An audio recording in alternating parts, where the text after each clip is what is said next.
Subbab E, latihan soal. Soal nomor 5, berikut ini merupakan contoh usage adalah 1. Membuang sampah pada tempatnya. 2. Memberi salam saat bertemu. 3. Menutup mulut ketika batuk atau bersin. Dan 4. Mematuhi orang tua. Kita ingat dulu apa artinya usage. Usage sering disebut sebagai tata cara, yakni bentuk perbuatan tertentu yang dilakukan individu-individu dalam suatu masyarakat. Atau lebih simpel ketika kita menyebutnya seperti ini. Usage merupakan bagaimana cara yang dilakukan secara wajar ketika mau melakukan sesuatu. Misalnya, makan menggunakan tangan, bukan menggunakan kaki. Kemudian makan menggunakan tangan kanan, bukan menggunakan tangan kiri. Nah, itu yang disebut sebagai usage atau tata cara yang dilakukan secara wajar, secara umum atau secara normal di suatu masyarakat. Oke, bisa dipahami ya? Kemudian kita kaji dulu masing-masing pilihan jawabannya. Membuang sampah pada tempatnya, apakah ini termasuk usage? Ini bukan. Ini termasuk folkways, yaitu cara yang dilakukan secara berulang-ulang dengan bentuk yang sama karena masyarakat suka. Itu termasuk folkways. Yang kedua, memberi salam saat bertemu. Ini juga termasuk folkways. Sedangkan yang ketiga, inilah yang disebut sebagai usage atau tata cara. Menutup mulut ketika batuk atau bersin. Nah, itu cara yang dilakukan secara wajar atau secara normal. Apalagi dalam kondisi pandemi COVID seperti sekarang. Yang keempat, mematuhi orang tua. Itu juga termasuk folkways. Jadi dari pilihan jawaban ini, dari pernyataan 1, 2, 3, 4, yang benar sebenarnya hanyalah nomor 3. Yaitu menutup mulut ketika batuk atau bersin. Lalu apakah ada pilihan jawaban yang benarnya hanya pernyataan nomor 3 saja? Sayangnya nggak ada.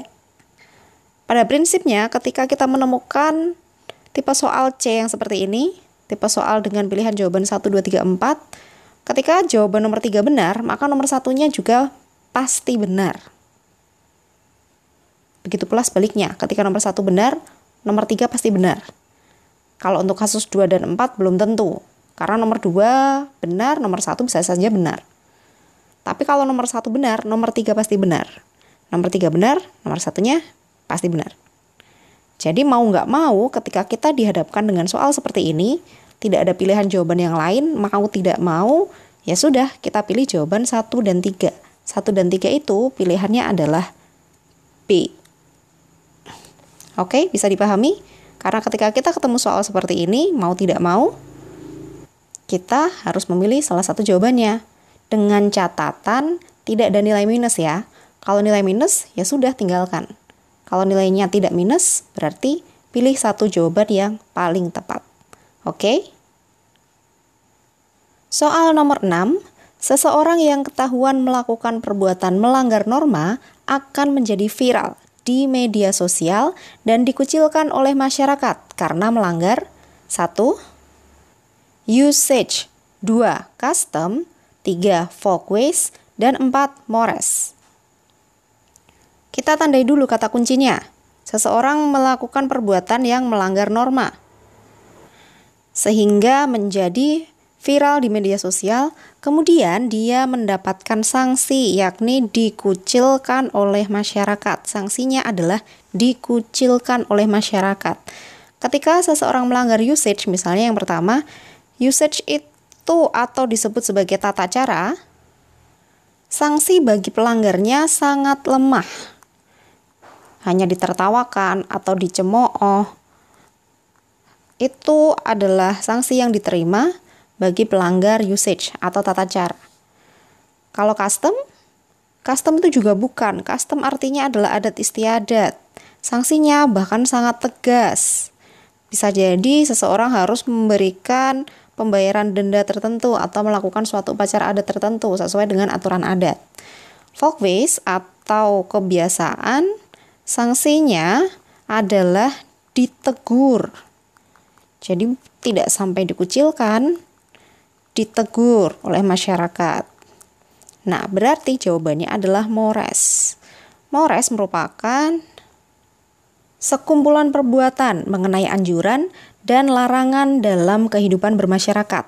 Biasanya kemudian sering disebut hal-hal yang sifatnya tabu, berkaitan dengan hal-hal yang sifatnya tabu.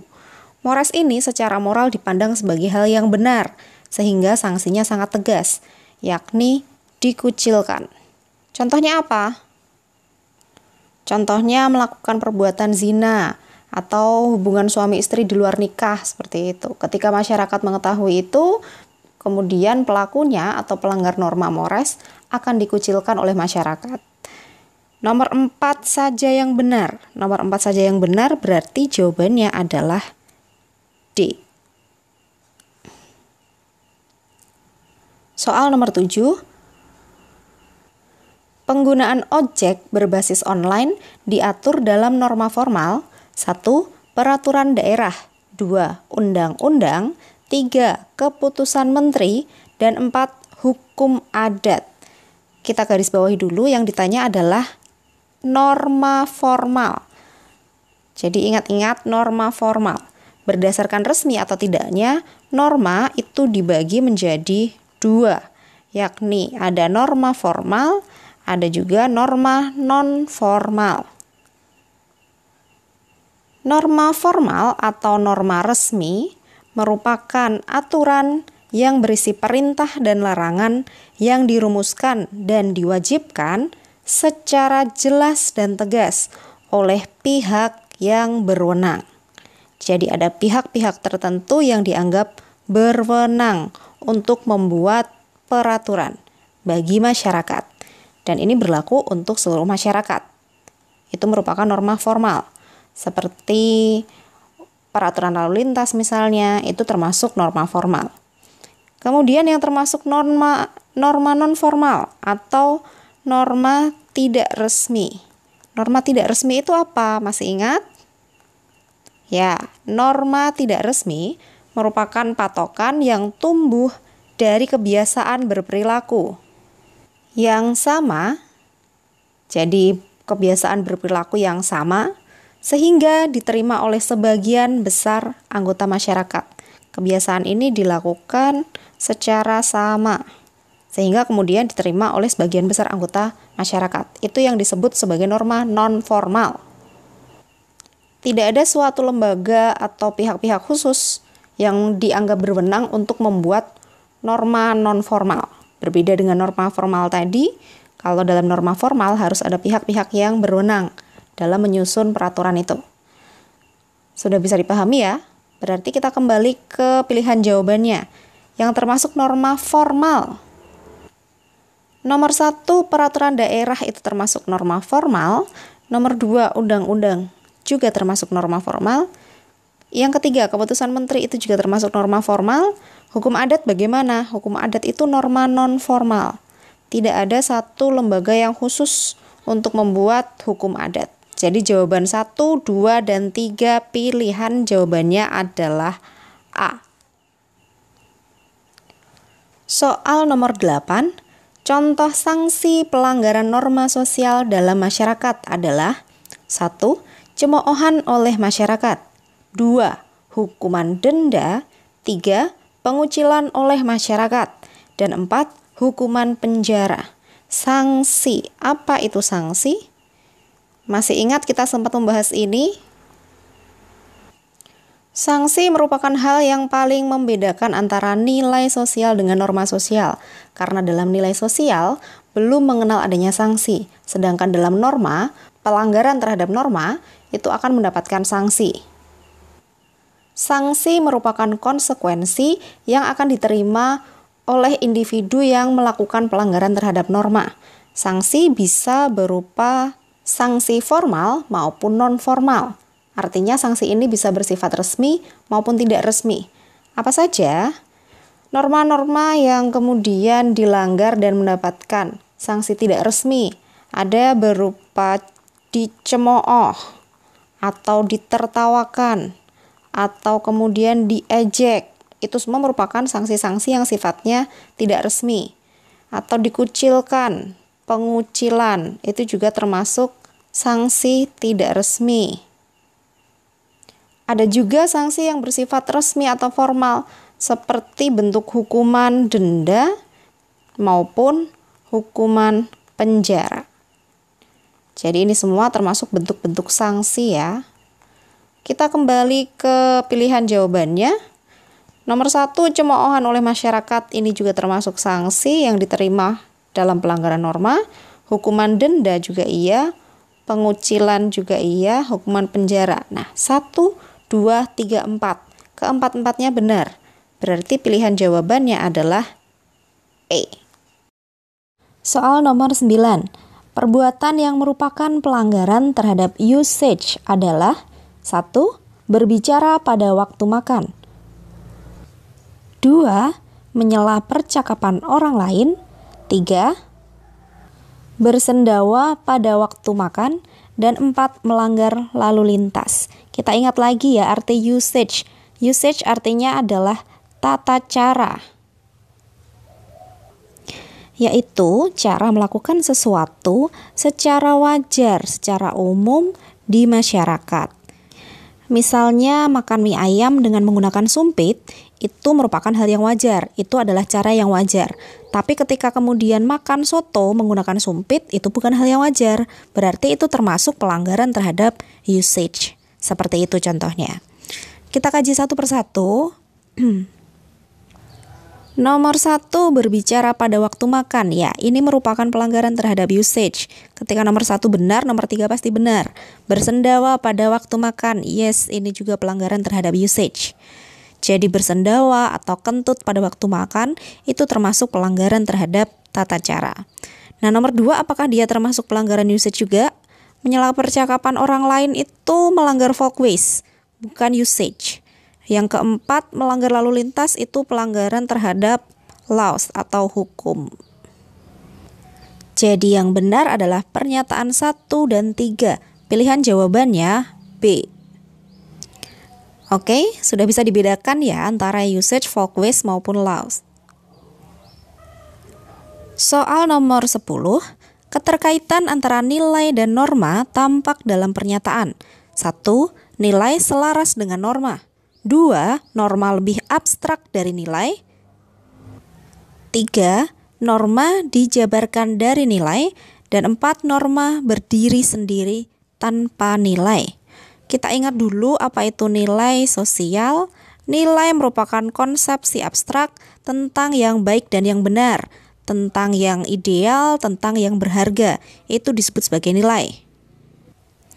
Sedangkan norma adalah aturan yang dibentuk untuk mewujudkan nilai. Maka antara nilai dan norma selalu ada hubungannya. Kita ingat dulu apa saja hubungan antara nilai dan norma. Yang pertama, bahwa norma merupakan bentuk konkret dari nilai.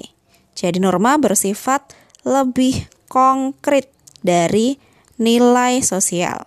Yang kedua, bahwa norma dibentuk di atas nilai sosial.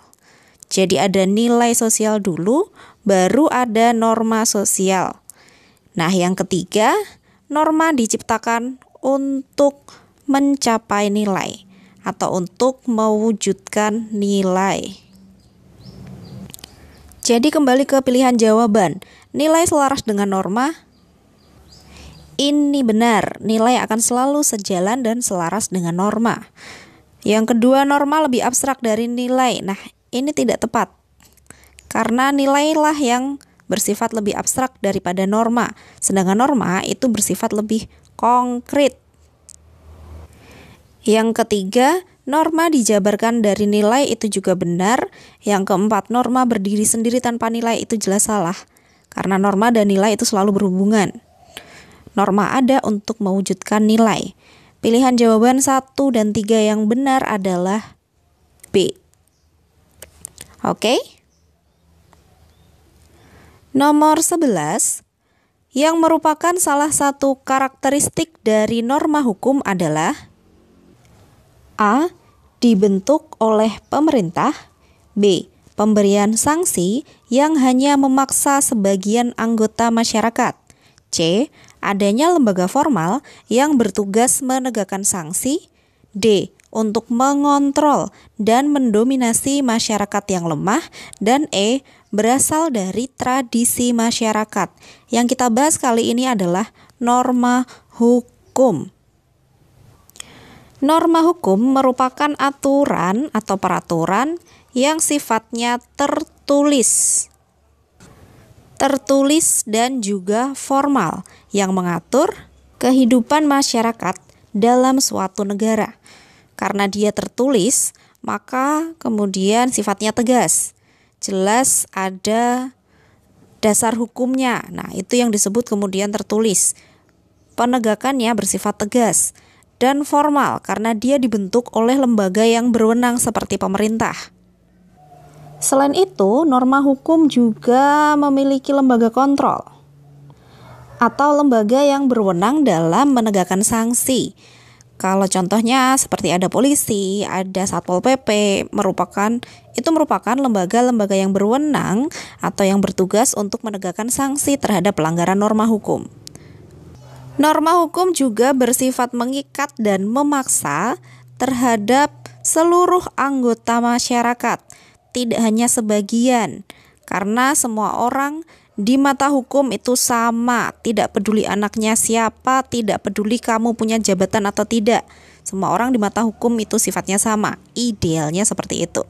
Oke, jadi sudah bisa diketahui, dari sini jawabannya adalah yang C. Adanya lembaga formal yang bertugas untuk menegakkan sanksi seperti yang tadi sempat kita bahas, ada kepolisian, ada Satpol PP, itu adalah lembaga-lembaga yang berwenang dalam penegakan sanksi terhadap pelanggaran aturan atau pelanggaran norma hukum.